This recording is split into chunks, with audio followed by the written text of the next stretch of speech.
સુખ દુઃખ સર્વે આવે ભેળું, તેમાં રાખજો સ્થિર મતી.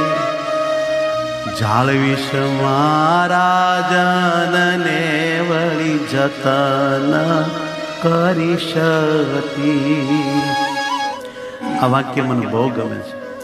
એમ કરતા પંડ પડશે તો આગળ સુખ છે અતિ ઘણું, પણ વ્રત ટેકજો ટાળશો તો ભોગવશો સૌ સૌ તણું. વ્રત ટેક ટાળવાની નહીં, ધર્મબારો પગ મૂકવાનો નહીં, લક્ષ્મણ રેખા નહીં ઓલંઘવાની, નહીં ઓલંઘવાની, નહીં ઓલંઘવાની. આપણી લક્ષ્મણ રેખા એટલે શિક્ષાપત્રી. પોતપોતાના સૌના જે ધર્મો છે, સ્વધર્મ જેને કહેવાય, એ આપણી લક્ષ્મણ રેખા છે, એને નહીં ઓળંગવાની. કેમ જે મહારાજ તો હાવ ચોખા બોલા હતા.